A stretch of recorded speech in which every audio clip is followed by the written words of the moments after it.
Heather, we are here on behalf of Kirkwood Corporate Training this afternoon. My name is Celina Peerman. I'm here with Heather Woody, and we get to talk about how to be a better instructor. And I know you've had a lot of years doing this. I've had a few more than that.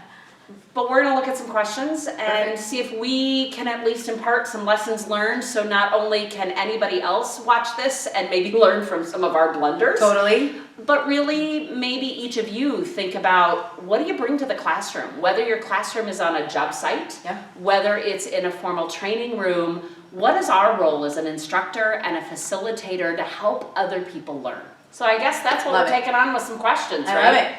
You first or me first? I can go for it. All right, you got it. All right, let's see what the question is. Okay, question 1. Oh, this is good. Right out of the gate, what do you do for self-care? So as an instructor, I do think about this a lot. So a big part of being an instructor, I think, and a trainer and what have you, is we expend a ton of energy, and we do a lot of question asking and a lot of giving of information and that, and it's an awesome role, but it also takes a lot out of you. So as a result, I think thinking about that is a huge piece. So I'll tell you what I do. Number 1, I would say I lean into my family a lot. My family is, they're pretty fun. I like most of them all the time. But the big part for me with self-care is I exercise. It is an absolute imperative for me to be able to create time in my day for that.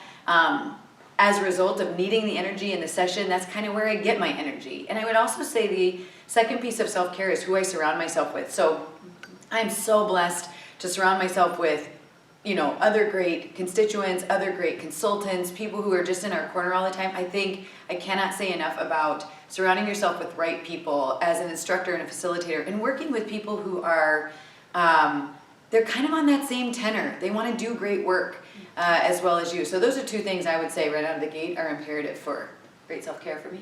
Yeah, I would add to that in the fact that I also think we need some alone time and some think time. So in our family, we've actually coined the phrase, I just can't people right now. Yeah. When we're just needing to regroup. So I think as facilitators, trainers, instructors, when you are on and you're giving, being really intentional about when do I need to be around other people and what are those people doing for me, and when do I just need some alone time and some think time to be able to really reflect on your craft and what you are trying to impart in those times. Nice job on the first question. All right. I like it. Let's see what's next. All right.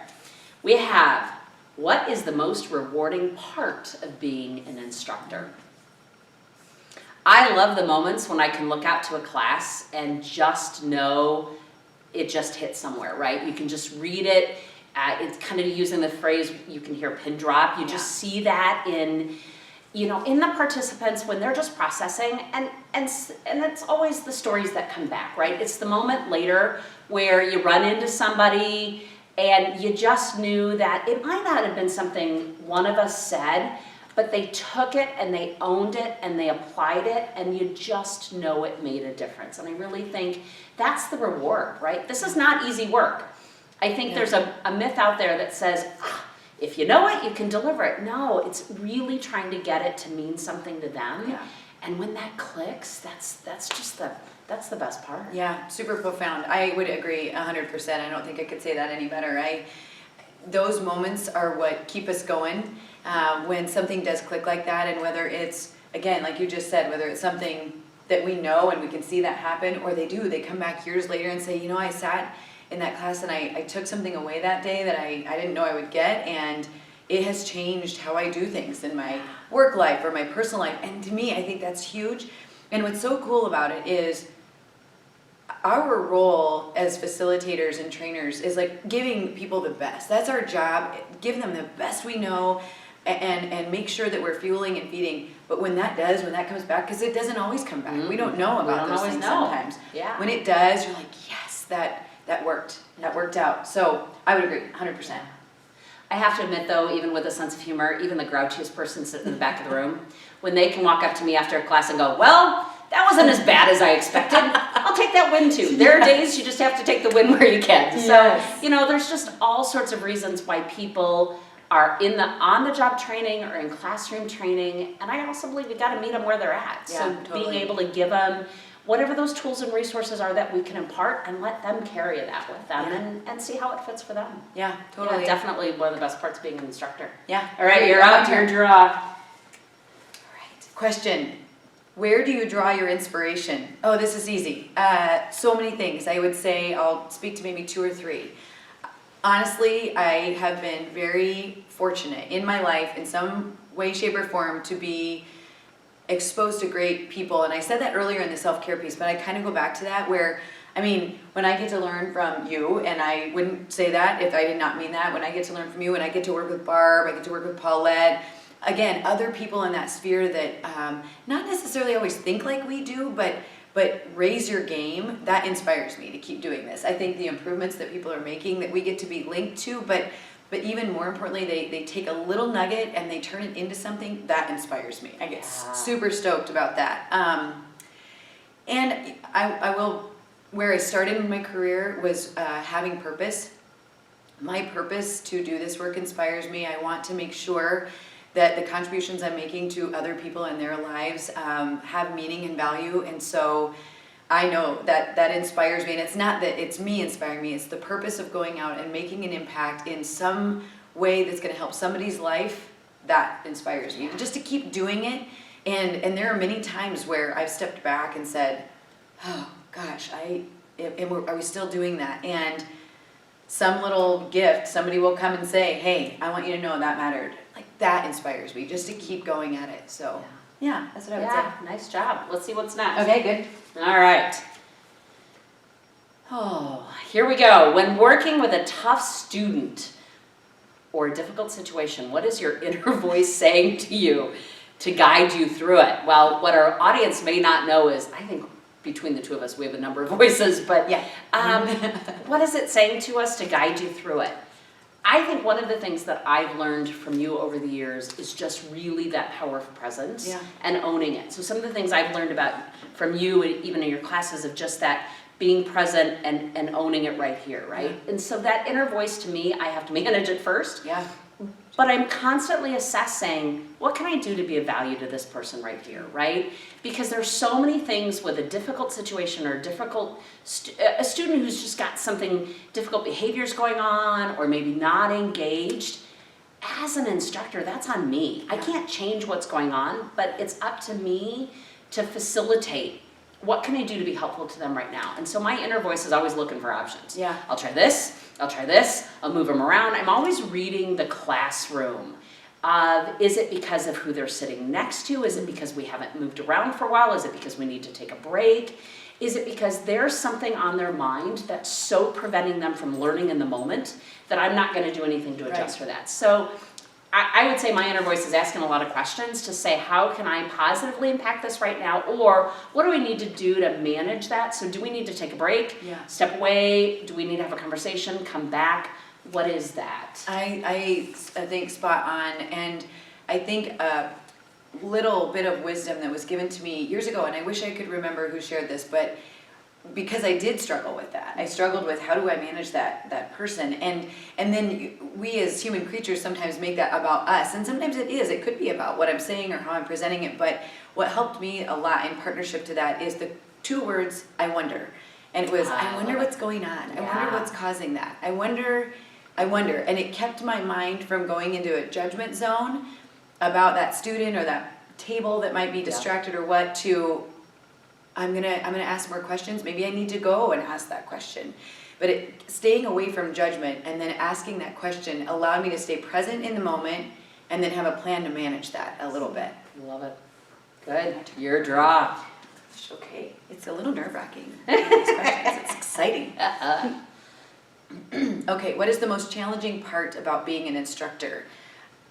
For me is making sure that I am providing information that is helpful, maybe new, something that people maybe haven't heard, and has high value for the time and the dollars that they're spending in a class like this.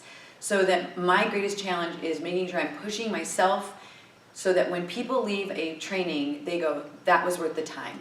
I got something from that. So that's where I'm always pushing myself. That's a challenge for me. I agree. I would add, a piece to that by saying, and it was a longtime mentor, just a fantastic training guru out there, but her name's Deb Corson. I don't know if you've come across her, but she taught me something very early on. And so I, at 25 years ago, was the statement, you can have, and I'll just use a generic number, 10 years of teaching experience, or you can have the same year repeated 10 times. And I think for us as trainers, it's so easy to grab the folder, produce the same either handout or slide deck, and really not go back in to go, who's my audience? How has this information changed? And what do I need to do to refresh it? Because that's on me, not the participants. And I think there is a comfort that comes in when you've done this for a while to rest a little bit. Yeah, and definitely. I think what I know we both are trying to work on constantly is how do we continue to step up that game and refresh it and bring in new stuff, because we know the state of business and the changing organizations aren't resting, and we have to continue to bring that to That's it. right. That's right. Good. All right. Just a couple more here. Let's see what we've got. What advice do you have for those who want to become an instructor or just starting out? So I guess I'm up first on that. What advice? I want you to think about what you know. What are your areas of expertise?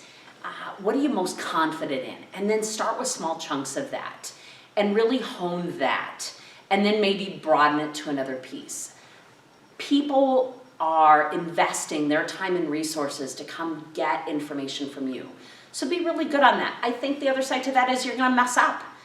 And most of the time they won't know it, and if they do, own it, right? Because we still on a daily. We do. And yet I think how you handle that in the moment is really important. So don't be afraid to make some mistakes, but own them. And really key into what do you know, and then understanding knowing it and teaching it are two very different things. I want you to know what you know well, but then I want you to go out, I wish I'd learned this sooner, and learn some things about teaching adults. I want you to think about how adults learn and the fact that they're less open-minded, because anything you're giving them from your knowledge, they're already comparing to what they already know. Yeah. And so you've got to find a way to break through some of those barriers. And I wish I'd known that sooner. Yeah. And it's probably profoundly changed the way I work within a classroom, the way I move people around, even the types of interactions I know we both work on having in our training, because people need to be actively involved. Yes. And they don't want to listen to 4 hours of nonstop talking or go to sleep to a PowerPoint deck. No. And we've got an obligation, I think, as trainers to really meet them where they're at and bring them with us, but do that in a way that engages them. But that's on us to come up with. Yeah, 100%. All of that, I would say. And those were things that I didn't know out of the gate. And through experiences and time, you start to put those pieces together. I will add to that, and this came from a really helpful person in my circle who'd done a tremendous amount of presenting, had said, Heather, you're the big piece, and we were actually just talking about this, the big piece is know what you're good at in presenting, know your style, know what your strengths are there, and play those well, and your style is going to be different than another person's style, and that's exactly what's needed, and you're going to be someone's cup of tea here, and you may not be, and it's okay not to be everybody. Yeah, absolutely. Yep, and to kind of know where you fit, and you learn so much through that process, and knowing your environment. So if you do get called up to be a trainer or facilitator somewhere, and you're like, gosh, I am not sure that is my best environment, just honoring that and saying, I think there's someone better for that job, because I know myself and I know my style, and I don't think we're a good match. On the flip side of that, knowing exactly where you fit, I would also say getting out on a ledge and pushing yourself to try some new environments, and some new audiences. But I think the best opportunity is really playing up to that whole idea of what are your strengths, and owning those, and then knowing how to bring that in an appropriate way to the group. Yeah, and that appropriate way is even that if that's your strength, recognizing in your classroom it's not everybody else's strength. Right on. So how do you bring it to them in a way that's real for them, that helps them understand it and can apply it? Because that's really what we're looking for from a training standpoint is, was it effective, and what can I do with it so that the investment goes on after the training has ended? Agreed. Yeah, I think both of those things and all of that in the middle. And I do think that is some of the most challenging is what you don't know and how to get, create something profound in an experience in an hour to 4 hours to 8 hours for people and learning through all of that. So I go back to what Celina had said is we're going to make mistakes. That's okay. Learn and just keep getting better. Get better. Yeah. It is a continuous improvement process. In ourselves as well It as the is, people learning. it is. So Yeah. is it my turn? It is your turn. Okay. We've got a couple left there. All right. What do you like most about partnering with Kirkwood Corporate Training? Ooh. Easy peasy. That's so simple. Love it. Well, in 22 years of doing this work, we've had the opportunity to partner with lots and lots of people. What I will tell you about these good folks is it's just that. You are getting cream of the crop people. I say that for so many reasons. Number one, though, passionate about great partnerships, not only with the facilitators that they're partnering with, but making sure that their partnership, they've honored the businesses out in our communities, they care about the employees, they want to make sure they're a part of that company taking great care of their people. And so that's number one. Number two, I kind of just love them because they're great humans, and they care so much about not just making sure rooms are ready and all that, although that is a huge piece. Everything is like spot on, but they care about us as people. I get a birthday card, I get called about, Barb always asks, hey, how's your son coming along with the college decision? So it's a personal connection too that I just, Yeah. it's invaluable. It's been all about the relationship. Totally, Kirkwood 100%. Corporate Training. I'll build on that just a little bit differently, all of that and more. And then also really thinking about that partnership adds value because they're able to do some things that I don't have to worry about. So I Yes. can really just focus on improving the content. Now, Yes, that also means as totally. instructors, there's sometimes we're schlepping stuff, we're setting up, we're doing that stuff with them, but Yeah. the difference with the relationship is we're all working at that together. Yes. So it's not just one person's job, we are all working together to create that optimal learning experience. Yeah. And having a supportive relationship in that allows me to go, hey, you've got that, thank you, I trust you, I know it's gonna be well taken care of.